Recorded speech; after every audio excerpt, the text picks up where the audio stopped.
ये कहानी है कोरा नाम की एक लड़की की, जिसका बेटा कहीं पर गायब हो गया था। तब उसे एक आदमी मिलता है जिसने उसे यकीन दिलवाया कि उसका बेटा उसे वापस मिल जाएगा। अगर वो इस दुनिया में ना भी हुआ तब भी हमें एक घर दिखाया जाता है जिसको पुलिस ने चारों तरफ से सील किया हुआ था। उस घर में एक लेडी ऑफिसर आती है जो हर चीज को बहुत गौर से देख रही थी। तभी हमें बैकग्राउंड में एक कॉल सुनाई देती है जो कोरा की थी, जिसमें बस वो ये कह रही थी कि जल्दी से आओ, मेरी मदद करो। वो बहुत ज्यादा घबराई हुई थी। वो बताती है कि उसके घर में कोई है जो उसे बाहर जाने नहीं दे रहा। उस घर में अब जब पुलिस आती है तो घर का अजीब माहौल था। सारा घर बिखरा हुआ था, खून के निशान थे, पर वहाँ पर किसी की लाश नहीं थी और ना ही किसी को मारा गया था। उधर फर्श पर नमक से दायरा बनाया हुआ था। लेडी ऑफिसर कोरा के घर में ये सब कुछ चेक कर रही थी। वो उसकी बहन थी। हर चीज की जांच करने के बाद वो पुलिस स्टेशन आ जाती है और आकर कोरा से पूछताछ करती है, क्योंकि उसके जिस्म पर भी खून लगा हुआ था। पहले तो वो कुछ नहीं बताती, मगर ज्यादा पूछने पर सब कुछ बता देती है। वो कहती है ये सब तो मैं अपने बेटे को सिर्फ वापस लाने के लिए कर रही थी। कोरा की बहन कहती है तुम होश में भी हो? तुम जानती नहीं हो क्या तुम्हारा बेटा तो आज से 7 साल पहले गायब हुआ था और हो सकता है अब तो वो जिंदा भी ना हो। उसकी बहन उससे पूछती है ये खून किसका है कोरा? अभी भी वो कुछ नहीं बताती।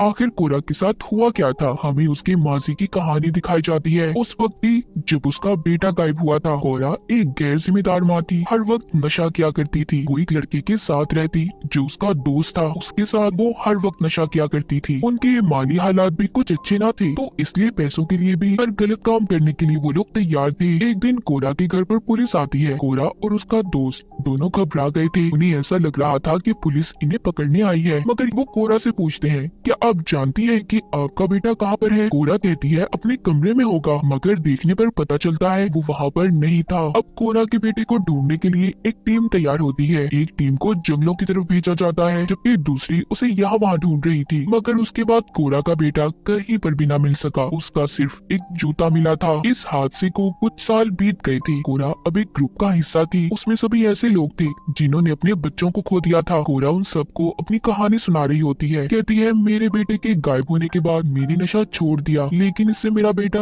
अब कभी वापस नहीं आएगा। वो अपनी मॉम के घर रहने लगी। वहाँ पर उसने अपने बेटे के लिए एक कमरा भी रखा हुआ था, क्योंकि कहीं ना कहीं उसे ऐसा लगता था कि उसका बेटा जरूर वापस आएगा। कोरा की बहन जो पुलिस ऑफिसर बन चुकी थी, वो भी कोरा से बात करने की कोशिश करती थी, मगर कोरा हर वक्त गुस्से में होती और अपनी बहन से सही से बात भी नहीं किया करती थी। कोरा की इतनी जिंदगी के बारे में तो पता चल गया। अब सीन दोबारा से पुलिस स्टेशन पर शिफ्ट होता है। वहाँ पर उसकी बहन पूछती है कि कोरा ये खून किसका है? बताओ मुझे, तभी मैं तुम्हारी मदद कर सकती हूँ। यहाँ पर कोरा एबल नाम की आदमी के बारे में बताती है। वो बताती है एबल हमारे ग्रुप का हिस्सा था। एक दिन वो मुझसे कैफे में मिलने आया और हम दोस्त बन गए। एबल ने अपनी बेटी को खो दिया था, जो तालाब में डूबने की वजह से मर गई। उसकी लाश पुलिस को कुछ दिन बाद मिली। मुझे लगा कि एबल मेरी हालात को समझेगा, क्योंकि उसने भी किसी को खोया था। उसने मुझे बताया कि उसने अपनी बेटी को देखा है। ये सुनकर कोरा की बहन कहती है भला मरे हुए लोगों को कोई कैसे देख सकता है? कोरा क्या तुम अभी भी नशे में हो? वो कहती है नहीं। कोरा फिर से अपनी कहानी आगे बढ़ाती है। वो बताती है एक दिन मैं घर पर अकेली थी। एबल मेरे घर पर आया। उसने मुझे बताया कि उसके पास एक तरीका है जिससे वो मेरे बेटे को वापस ला सकता है। मैं उसे देख पाऊंगी, छू सकती हूँ, क्योंकि वो खुद भी अपनी मरी हुई बेटी को वापस लाने में कामयाब हुआ था। मुझे उसकी इन बातों पर यकीन नहीं आया। मैंने उसे अपने घर से निकाल दिया। उसकी बहन पूछती है कि कोरा एबल आखिर चाहता क्या था? वो बताती है कि उसने अपनी बेटी को दोबारा जिंदा किया था। वो काली दुनिया से उसे वापस लाया था। जब कोरा की बहन उससे पूछती है वो कैसे, उसके चेहरे पर डर था। कोरा बताती है उस जगह से जहाँ पर मरने के बाद लोग जाते हैं। उसकी बहन पुलिस ऑफिसर हंसने लगती है। कहती है ऐसा कैसे हो सकता है कोरा? मुझे खुद उसकी लाश मिली थी। मैंने उसकी बेटी को अपनी आंखों से देखा है मरे हुए। कोरा कहती है नहीं, तुम नहीं जानती। अभी जाकर उसका डेटा चेक करो। एबल की बेटी अब दूसरे शहर में रहती है। उसने अपनी बेटी का नाम भी बदल दिया। उसकी बेटी इस दुनिया में ही है। मैंने ये सब कुछ अपनी आंखों से देखा था। जब मुझे यकीन हो गया तो मैं एक दिन एबल से मिलने गई। उससे मैंने पूछा कि सब तुमने कैसे किया? एबल ने मुझे बताया कि ये सब एक औरत ने उसे बताया था, रिचुअल जादू के बारे में। ये एक ऐसा जादू है जो कई दिन तक चलता है और अगर इंसान इसमें कामयाब हो जाए तो वो अपने मरे हुए बच्चों को वापस ला सकता है। बस इसको करते हुए इस पर यकीन होना चाहिए।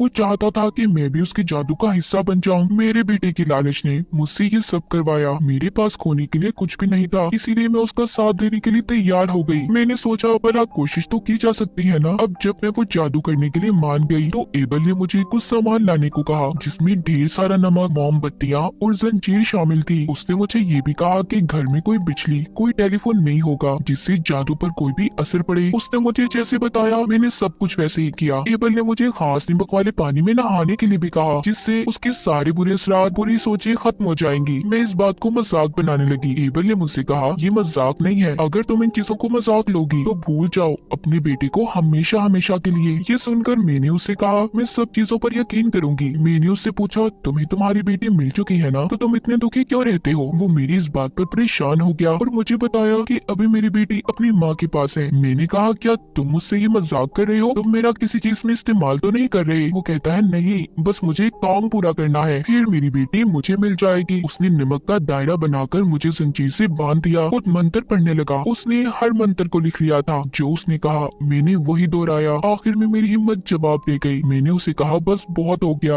अब मुझे खोल दो। मगर एबल मंत्र पढ़ता रहा। उसने मंत्र पढ़ना बंद नहीं किए थे। अचानक से मैं हवा में तैरने लगी और एकदम से फर्श पर आ गिरी। मुझे भी यकीन हो चुका था कि सब हो सकता है, मैं अपनी बेटी को दोबारा हासिल कर सकती हूँ। अब अगला जादू का हिस्सा था इनविटेशन, बुलावे का। हम दोनों ने मिलकर मंत्र पढ़े। मेरा घर सारा हिलने लगा, मोमबत्तियां बुझ गईं और अचानक से सूरज भी गायब हो गया। मुझे कुछ अजीब महसूस होने लगा। मैं समझ गई थी हम लोग उस दुनिया का दरवाजा खोलने की कोशिश कर रहे हैं, जो कि एक जिंदा इंसान के लिए बहुत बड़ा खतरा है। सुबह को अगले दिन मेरा दोस्त आया जो मेरे साथ मिलकर नशा किया करता था। उसने जब मुझे और एबल को एक साथ घर पर देखा तो उसे लगा कि जैसे हमारे दरमियान में कोई रिश्ता है। उसने एबल के पर्स से पैसे चुराए और मुझे कड़वी बातें सुनाकर चला गया। अब हमारा अगला कदम था ग्रीफ, यानी कि गम। एबल ने मुझे बताया कि ये थोड़ा सा मुश्किल है, पर मैं इस चीज के लिए भी तैयार हो गई। हमने अपना ये काम शुरू किया। ये सब करते हुए मैं अपनी पुरानी यादों में चली गई। जिस दिन मेरा बेटा गायब हुआ था, मैंने अपने विजन्स, ख्यालों में देखा कि वो मेरे पास आया। उस वक्त मैं नशे में थी, इसलिए मैं उसे कुछ भी नहीं कह पाई। मेरा बेटा गुस्से में घर से बाहर चला गया। मैंने अपने विजन्स, ख्यालों में देखा कि एक वैन वाला उसे अगवा कर ले जा रहा है। मैंने उसे बचाने की कोशिश की, मगर मेरे पीछे एक काला साया था जो मेरे गम और गुस्से की परछाई थी। वो परछाई मुझे उस जगह पर ले गई जहाँ पर किडनैपर ने मेरे बेटे को अगवा किया हुआ था। जब मैंने अपने बेटे को ऐसे हाल में देखा तो मैं चिल्लाने लगी, मगर तभी एक खौफनाक डीमन ने आकर मेरे मुंह पर हाथ रख लिया। उसने मुझसे कहा कि तुम अपने बेटे को दोबारा हासिल करना चाहती हो तो खुद पर काबू पाना होगा। सीन पुलिस स्टेशन पर शिफ्ट होता है। कोरा अपनी ये कहानी अपनी बहन ऑफिसर को बता रही थी, मगर उसका इन सब बातों पर यकीन कर पाना बहुत मुश्किल था। वो कहती है, कोरा क्या तुम अभी भी नशे में हो? वो कहती है, मैं झूठ नहीं बोल रही, मैंने उस रिचुअल के जरिए ये सब कुछ देखा। उस किडनैपर ने मेरे बेटे के साथ बहुत बुरा किया। अब तुम्हारी जिम्मेदारी है मेरे बेटे को ढूंढना। कोरा की बहन ऑफिसर तो यहाँ से चली जाती है। अब उसके पास एक लेडी ऑफिसर आई थी जो बताती है कि हाँ, कोरा सच कह रही है, एबल की बेटी जिंदा है जो अपनी माँ के साथ रहती है। ये सुनकर कोरा की बहन परेशान हो गई थी। अब यहाँ से कहानी फिर से पीछे जाती है। जिस दिन एबल के साथ कोरा के रिचुअल का आखिरी दिन था, एबल कोरा से कहता है कि आज हम सौदा करने वाले हैं, मगर उसने कोरा को ये नहीं बताया था किस चीज का सौदा। वो कोरा को बताता है कि कुछ भी हो जाए दायरे से बाहर मत निकलना, और अगर कोई भी असूल तोड़ा सब कुछ गलत हो जाएगा। आज एबल को जंजीरों से बांधा जाना था। कुछ देर के बाद ऐसा लगता है कि जैसे किसी अजीब काली ताकत ने एबल को पोजेस्ड अपने कंट्रोल में कर लिया है। तभी उसके मुंह से अजीब सी चीजें भी बाहर निकलने लगी थी, जिनमें हड्डियां, बाल और खून शामिल था। ये सब देखकर कोरा डर से चिल्लाती है। उसने दायरे को तोड़ दिया था और डर कर बाहर आ जाती है। कुछ देर के बाद जब वो दोबारा घर के अंदर गई तो एबल जमीन पर भी जान पड़ा हुआ था। उसने अचानक से कोरा पर हमला कर दिया। साथ ही कहता है, तुमने सब कुछ बर्बाद कर दिया, मैंने तुम्हें मना किया था ना। मगर अचानक से किसी काली ताकत ने एबल को अंधेरे में खींच लिया था। अब वो काली ताकत कोरा के पास आती है और उससे ये रिचुअल पूरा करने का कहती है, और ये भी कहती है कि अगर उसने ऐसा ना किया तो अपने बेटे को भूल जाए। कोरा अभी भी यहाँ पर समझ नहीं पाई थी। एबल ने जो उसको कहा था वो किसी और का नहीं बल्कि कोरा का सौदा करने वाला था, एक शैतान से। अगले रिचुअल के हिस्से में वो अभी बकरी लाती है। उसने उसे कमरे में बंद कर दिया था। जब रिचुअल जादू को पूरा करने वो दोबारा से कमरे में आई। इस बार मंत्र पढ़ती अपने विजन्स ख्यालों में अजीब से खेतों में पहुंच गई थी। वहां पर उसे एबल मिलता है जो उसे मांस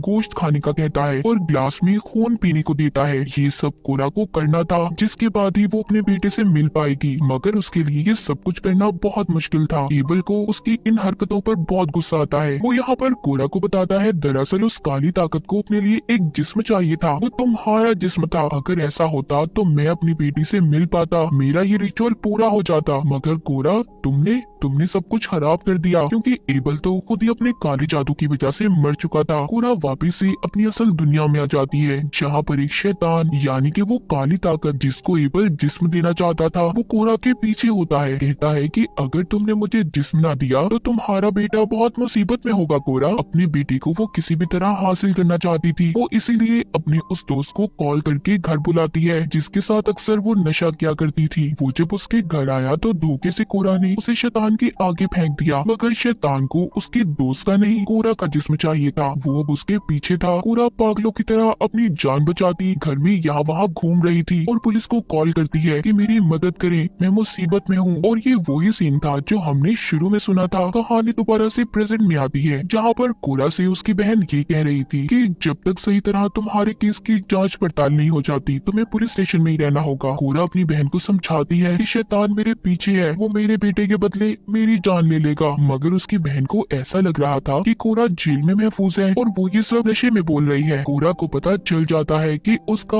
अब आखिरी वक्त आ चुका था। लाइट जलने बुझने लगती है, एक आवाज गूंजी थी, रिचुअल पूरा हुआ। शैतान कोरा की आत्मा को अपने साथ ले गया था। उधर कोरा की बहन एक बार फिर से उसके घर की तलाशी लेने जाती है, जहाँ पर उसे अलमारी से आवाजें आ रही थी। जब वो जाकर देखती है तो उधर कोरा का बेटा मिलता है, बिल्कुल वैसा जैसा कि 7 साल पहले वो गायब हुआ था। इसका मतलब एबल सच्चा था, उसके रिचुअल जादू से कोरा का बेटा वापस तो आ गया, मगर कोरा को अपनी जान देनी पड़ी। इस फिल्म की कहानी यहीं पर खत्म हो जाती है।